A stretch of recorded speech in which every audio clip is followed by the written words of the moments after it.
Peace, what's going on, everybody? Today I wanted to actually build on something that I was building on while I was doing my studies today and everything. And what this is going to be involving is, excuse me, what this is going to be involving today is going to be which area of life do you go to overboard in and how you filter it out and what you can do to, possibly rectify these particular situations in your life. So I'm just going to use me for this whole video as an example because I feel like it could be the most detailed because I've actually been going through these experiences and everything like that. Now, to begin with,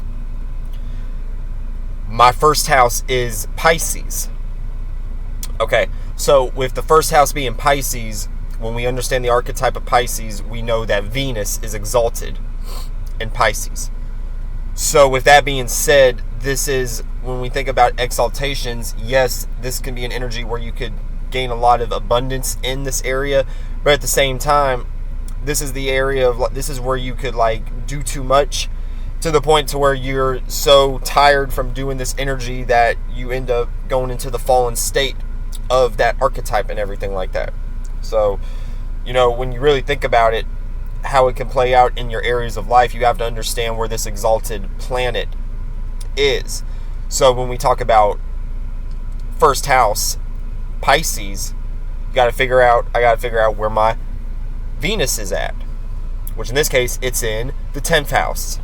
So and then we have to remember too, this is dealing more so with the personality house, the personal life house, the things that you're personally involved in. And when we think about personal issues, basically when we deal with that in a very basic level, this is like, what are you personally into? Are you personally into video games? Are you personally into real estate? Are you personally into making cars? Are you personally into detailing vehicles? Are you personally into video? I think I already said video games. Are you personally into work or some shit like that?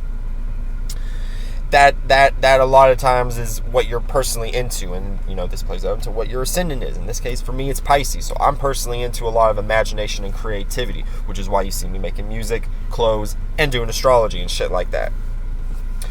So now, when we get into the 10th house the first house, the exalted planet of the first house, I don't think we should really call it a house lord. We could really just call it your exhaustion point in that house. So when it comes to the personality, for me, my personal issues, I may add too much of my personal life into my career, my status, my business, and everything like that, and it may conflate with each other. And this planet, Venus, it's going to be filtered through that area. So I may overappreciate other people's. So when we deal with Venus, we're dealing with love, we're dealing with value and systems, we're dealing with aesthetics and everything, beauty, arts, also appreciation. So, Venus being in my 10th house and it being the exalted energy of my first house, when it comes to the area, I'm already going to overexhaust, possibly trying to maybe have the best status or something like that, or try to overexhaust myself in that area. And the energy that it may blend into that make it overexhaust itself is my personality. And then the first and the 10th house make a square with each other automatically, a 90-degree angle. So then it's already going to be friction already in this kind of energy, because you can't blend too much of your personal life into your business. For example, let's say you're making cold calls, doing real estate and everything, and you're personally invested into how the other person is going to react to the way you're calling or interrupting their day, and then they may cuss you the fuck out and everything like that. And then because they cussed you out, now you're personally, emotionally invested in this shit and everything, and now it's conflating with your business, and you have to learn from that 90-degree angle that you can't do that. Now, in this case, it plays out more so with the Venus energy. Too much value in of other people's statuses, it could personally fuck up my statuses in a lot of different ways too. So I got to be careful of that too.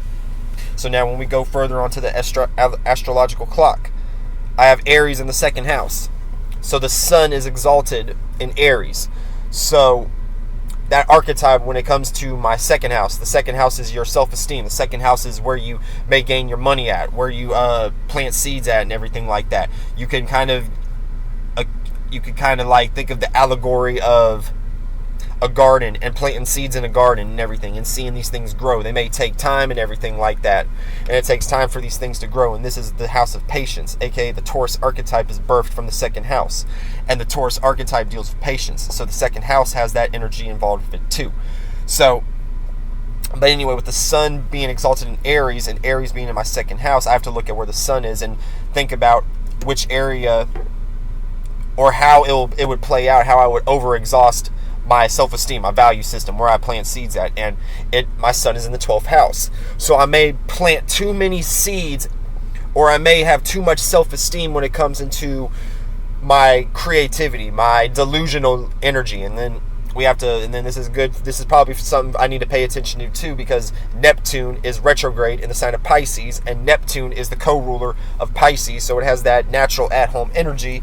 So that would also play out to where that would be something I would have to pay attention to, because that energy, that exalted energy of my second house is in the 12th house. So me personally, if you have different alignments, you got to look at it in a different way. But for me, I have to pay attention to my value system and not go too overboard and add too much of my creativity and imagination into that.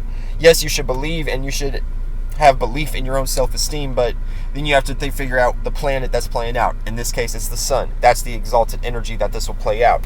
So I can't act too much into this. This may be something I have to keep more to myself. This may be something I have to be a little more subconscious about, and not act too much into not acting too much into planting too many seeds when it comes into my delusions and my imagination, to where I may create too many illusions and everything like that, try to talk to too many women and find out that none of these women like me or something like that. Stupid examples like that.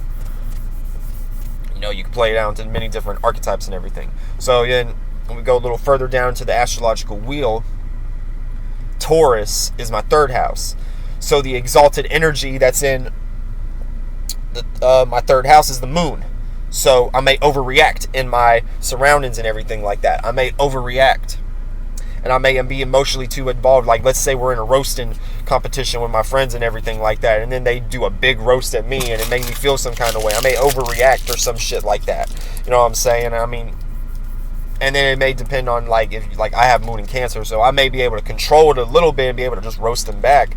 But that energy, that exalted energy, would motivate me to even do it in that kind of way too. And it may be a roast that may be a little too offensive and everything, so it could play out in that way too.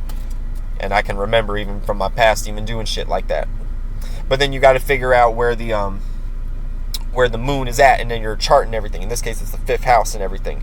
So that may be the energy where it may play out. I may overexpress too much of my emotions within my friend group, if that's the case of what I just explained, a roasting competition or some shit like that. And another thing I want to add on too is that you have to use that house to rectify the energy too. So when we go back to let's say the first house, Pisces, that means that I have to pay more attention to my own status and be more personally involved in my own status and not be personally involved into other people's statuses through the filter system of Venus.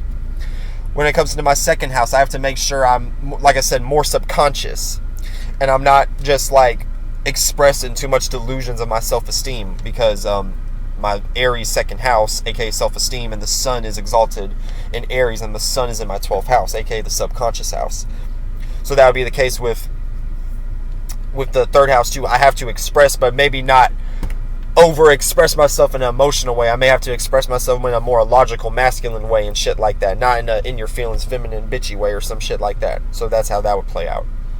And then the last example I'll use before I get out of here is my 4th house. Now, actually, now that I think about it, the 4th house may not be a good example, because my 4th house is Gemini, and there's no exalted energies in the sign of Gemini.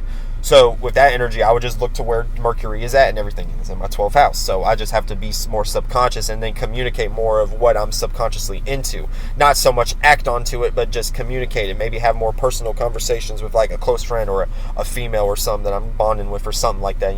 Stuff like that and everything. So the last example I'll actually use is the 5th house, because I have Cancer in the 5th house, and Jupiter is exalted in the 5th house. Jupiter is exalted in Cancer. So my exalted energy when it comes into how I express myself and in how I creatively express myself, aka 5th house, aka entertainment, aka how you entertain people and how you also get entertained and everything like that. This plays out, well, for me, this would play out to where's my Jupiter at? I have Jupiter in the 9th house. But also how I would just play it out in general is that I may over-express what I've been through and everything like that. I may add a little too much exaggeration. I may even fucking lie on some real shit. Which I can look back into the past and I can tell I've over-exaggerated. This may be where imposter syndrome comes from at time to time and everything like that. But that's where that energy signature comes from. You're adding too much experience. You're over-exaggerating and in an expressive way, the 5th house, Jupiter, and then it's a trine also with my Jupiter being in the 9th house. I actually do go through experiences and everything like that. So that's one thing you have to, that's the energy I would have to tap into to rectify the going too far energy when it comes to my 5th house. You have to actually go through shit. So then when you actually express the things that you've been through, your experiences in an expressive way through your 5th house, or for me in this case, or if you do have Pisces or you do have these particular alignments, this would be how you would play that energy out and everything like that. You have to actually experience shit. So me, I've actually traveled. I've actually gone through shit. I've lived in the suburbs and I've lived in the hood and shit like that. So I've kind of experienced both worlds and shit like that. And I've lived in different states. I've lived in 2 different states besides just Florida and shit like that. I haven't even gone into that shit. So that, you know what I'm saying? Like all these different energies and everything play out in that way. You know what I'm saying? So that's the last example I'm going to use. So peace out. BeTheAll since 1995, y'all. And y'all be safe today. And y'all continue to plant good seeds now, especially since the moon is waning from the full moon, with the moon being in Aquarius. So now when you prepare for the full moon in Aquarius, you can actually plant good seeds. And then you have to figure out where Aquarius is in your chart so you know which area of life to plant these seeds in. All right. Peace out, y'all.